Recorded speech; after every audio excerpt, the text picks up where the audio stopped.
Good morning students. आज हम लोकतंत्र का अर्थ एवं उसकी परिभाषा को समझने का प्रयास करेंगे। The meaning and definition of democracy.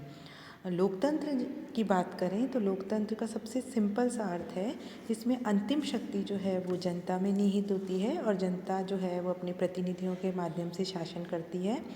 यानी लोकतंत्र से अभिप्राय उस सरकार से है जिसमें शासितों को शासन संबंधी निर्णय लेने की शक्ति प्राप्त होती है, और लोकतंत्र का जो सार है वो जनता की सहभागिता एवं नियंत्रण में निहित है।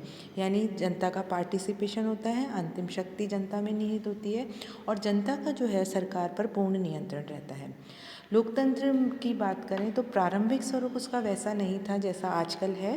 प्लेटो के समय से लेकर 18वीं शताब्दी तक लोकतंत्र जो है वो इतना अच्छा नहीं माना जाता था। शासन व्यवस्था उसे भीड़ तंत्र माना जाता था। प्लेटो और अरस्तु जैसे जो यूनानी हैं, उन्होंने जो लोकतंत्र है उसे शासन का विकृत रूप माना, और लोकतांत्रिक सरकारों को जो आज हम उसको आधुनिक स्वरूप में देखते हैं वहाँ तक पहुँचने में उसको बहुत ज़्यादा समय लगा। 19वीं शताब्दी जब स्टार्ट हुई तब लोकतंत्र को सम्मान की दृष्टि से देखा जाने लगा, और आज तो लोकतंत्र डेमोक्रेसी जो है वो शासन का श्रेष्ठतम जो रूप है वो डेमोक्रेसी बन गया है। लोकतंत्र का अर्थ अगर हम देखें तो लिंकन जो है वो कहते हैं कि जनता के लिए, जनता द्वारा, जनता का शासन जो है वो ही लोकतंत्र है। सीले जो है वो कहते हैं कि लोकतंत्र वह शासन है जिसमें हर व्यक्ति भाग लेता है। डाइसी लोकतंत्र को सरकार का ऐसा स्वरूप बताते हैं जिसमें जनता का एक बड़ा भाग शासन करता है। लोकतंत्र वह राज्य है जिसमें प्रभुत्व शक्ति अंतिम रूप से जनता में निहित होती है, और जनता जो है वो शासन संबंधी मामलों में अपना अंतिम नियंत्रण रखती है और ये निर्धारित भी करती है कि राज्य में किस प्रकार का शासन जो है वो शासन सूत्र स्थापित किया जाएगा। इस प्रकार जो है लोकतंत्र जो है वो एक शासन का टाइप नहीं है, बल्कि सरकार को नियुक्त करना, उस पर नियंत्रण करना, उसको हटाना, उसकी जो पूरी प्रक्रिया है वो लोकतंत्र है। इन कंक्लूज़न निष्कर्ष स्वरूप हम ये कह सकते हैं कि लोकतंत्र जो है वो एक सामाजिक व्यवस्था है। समाज के प्रकार के रूप में लोकतंत्र उस समाज का ज्ञान होता है जिसके अंतर्गत प्रत्येक व्यक्ति का मूल्य जो है वो एज इंडिविजुअल एक व्यक्ति के रूप में होता है, और जाति, धर्म, संपत्ति, रंग बिना किसी भेदभाव के सभी व्यक्ति जो हैं वो समान माने जाते हैं।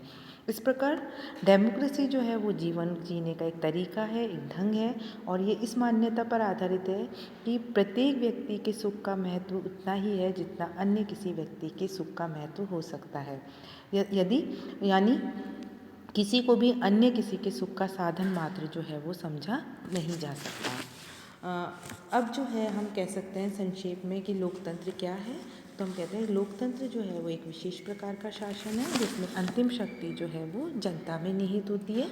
जनता जो है उसका पार्टिसिपेशन होता है, उसकी सहभागिता होती है, और सरकार पर पूर्ण नियंत्रण जो है वो जनता का होता है। ये एक सामाजिक व्यवस्था है, एक सोशल सिस्टम है जिसमें बिना किसी धर्म, रंग, जाति, संपत्ति के भेदभाव के प्रत्येक व्यक्ति का मूल्य एज इंडिविजुअल होता है। लोकतंत्र जो है वो जीवन जीने की पद्धति है, जीवन जीने का ढंग है। ये मात्र एक शासन व्यवस्था नहीं है, बल्कि ये जीवन का एक प्रोसेस है, एक पद्धति है। ये एक प्रकार की विशेष प्रकार की मनोवृत्ति है और एक नैतिक और आध्यात्मिक आदर्श है, एक आइडियल है डेमोक्रेसी, और यह एक विशेष प्रकार का आर्थिक तंत्र है। अब अगर हम लोकतंत्र के विकास की बात करें, लोकतंत्र को हम समझें कि किस तरह से लोकतंत्र का विकास हुआ, तो हम ये जानते हैं कि लोकतंत्र जो है वो एक आधुनिक विचार है। अनेक प्राचीन समाजों में लोकतांत्रिक सरकारों का अस्तित्व तो था, लेकिन उनको इस तरह से लोकतंत्र है उसको इतने ज़्यादा अच्छे तरीके से या सम्मान की दृष्टि से उसको नहीं देखा जा सकता। यूनान जो है उनके प्राचीन नगर राज्यों में भी लोकतांत्रिक सरकारें थी, लेकिन वास्तव में देखा जाए तो वहाँ शासन जो है, वहाँ कहने को डेमोक्रेटिक थी लेकिन वास्तव में वहाँ शासन जो है दो भागों में विभाजित था। एक दास था और एक वर्ग दास था जिसके पास अधिकार नहीं थे, और एक वर्ग ऐसा था जिसके पास सारे अधिकार थे, राजनीतिक अधिकार थे, एकाधिकार प्राप्त थे। तो जो लोकतंत्र जो है, अगर पुराने शब्द उसमें देखें तो लोकतंत्र जो है वो उतनी सम्मान की दृष्टि से नहीं देखा जाता था। लेकिन जो आधुनिक, जो मॉडर्न पीरियड है, वहाँ पे लोकतंत्र जो है उसकी विचारधारा समता यानी इक्वालिटी से जुड़ी हुई है। ऐसा नहीं हो सकता कि कुछ व्यक्तियों के लिए लोकतंत्र का अस्तित्व हो और अधिकांश के लिए ना हो। यानी अब जो है सभी व्यक्ति जो हैं वो समान हैं। ऐसा नहीं है कि कोई मालिक है और कोई दास है।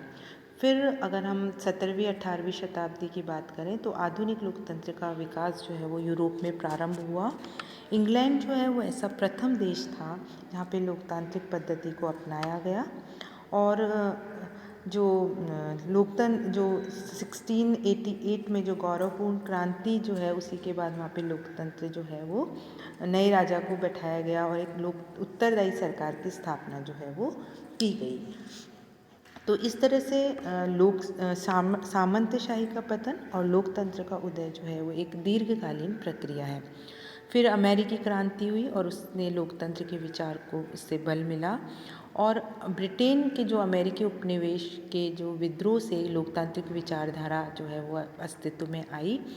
और 1789 की फ्रांसीसी क्रांति ने जो लोकतंत्र के सिद्धांत हैं उसमें बहुत ज़्यादा उसके विकास में बहुत ज़्यादा योगदान दिया।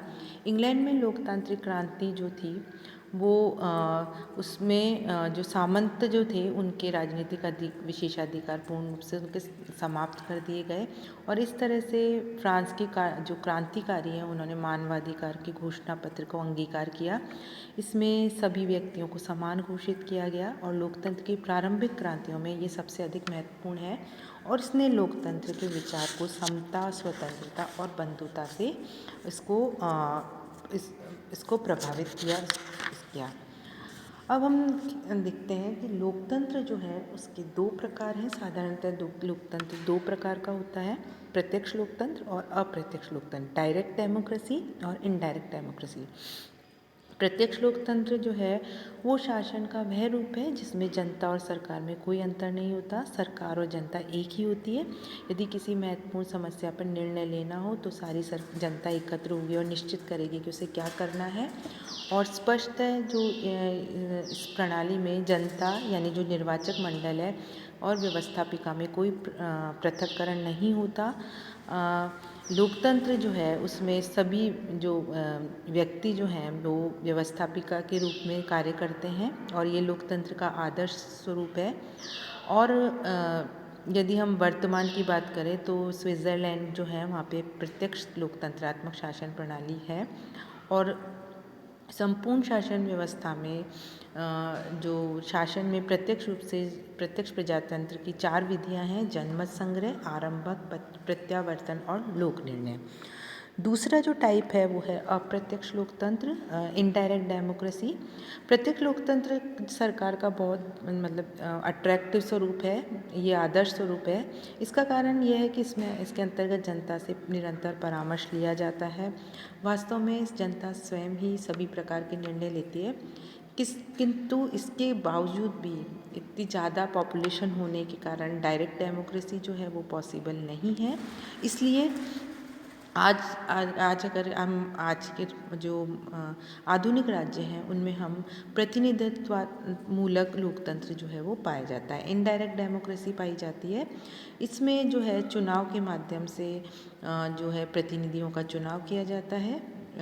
सरकार के स्वरूप में मतदाता सरकार पर नियंत्रण तो रखते हैं किंतु प्रत्यक्ष रूप से नहीं। वह ना तो स्वयं निर्णय लेते हैं ना कानून बनाते हैं, ये सब जो है उनके प्रतिनिधि करते हैं।